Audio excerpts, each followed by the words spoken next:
Thank you. मेरा सवाल BJP के प्रेसिडेंट साहब से है। बीजेपी के प्रेसिडेंट साहब ने, मेरे बहुत अच्छे दोस्त हैं, हमदर्द भी हैं। मेरा इनसे एक ही सवाल है। इन्होंने बहुत खूबसूरती से लफ्ज़ों का इस्तेमाल करके ये कहा कि ये स्पेशल स्टेटस जो छीना गया और जो स्टेटहुड छीनी गई, अरे भाई हमको सज़ा उनकी मिली जो बॉर्डर के उस पार बैठकर साजिश हमारे ही खिलाफ करते रहे। हमको सज़ा उनकी दे रहे हो आप कि पाकिस्तान में ये हुआ इसलिए हमने जम्मू कश्मीर के लोगों की रियासत भी छीन ली और जम्मू कश्मीर का स्पेशल स्टेटस भी छीन लिया।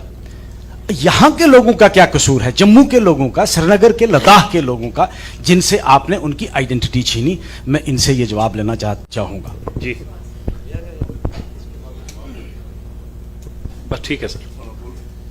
ऑनरेबल एमएलए थाना मंडी जनाब मुजफ्फर साहब ने जो एक दर्द बयां किया, हमें उनके दर्द को, उनकी तकलीफ को, उनकी परेशानी को समझता हूं।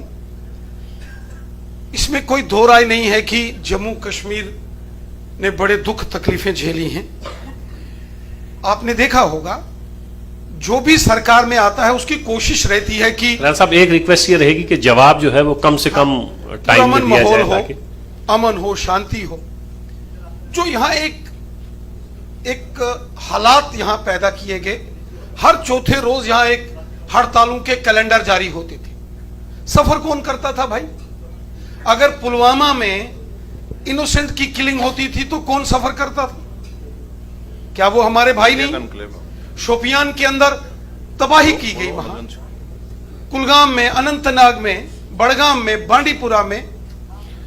मुजफ्फर साहब कह रहे हैं कि जो मैं सवाल पूछ रहा हूं उसका जवाब नहीं है। I am coming to that sir. Reason is हालात ऐसे बन गए जनाब जज साहब, हालात ऐसे बन गए।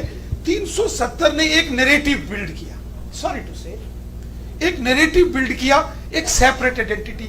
आप कहते हैं यहां एक नोशन दिया गया। मैं आपसे एक सवाल पूछता हूं जज साहब, जिस दिन एब्रोगेशन ऑफ आर्टिकल 370 हुआ उस दिन पाकिस्तान के प्राइम मिनिस्टर थे इमरान खान साहब। उन्होंने मुजफ्फराबाद तक रैली की, उनको क्या जरूरत थी?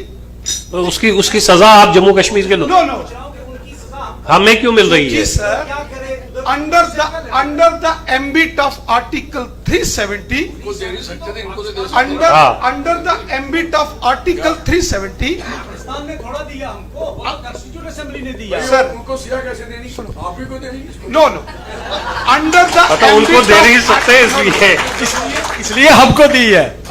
अब आर्टिकल 370 हमको ना पाकिस्तान ने ना चाइना ने दिया, वो तो कॉन्स्टिट्यूशन असेंबली ने दिया है। जज साहब, under the ambit of article 370 Jammu Kashmir को हॉस्टेज बनाया गया। और आज ऑनरेबल जज साहब, ऑनरेबल मुजफ्फर साहब as an honourable member parliament हैं, लेजिस्लेटिव असेंबली एमएलए हैं, had there been not abrogation of article 370 and the ST second granted to his community, he would not be in a position to contest the election from his seat. मेरा ST 370 का substitute नहीं हो सकता, statehood का substitute नहीं हो सकता। जय साहब दूसरा सवाल, आप दूसरा सवाल सर। MLA साहब is sitting in the assembly because of abrogation of article। मेरा नाम निसार गत्तू है। जम्मू साइड से जितने भी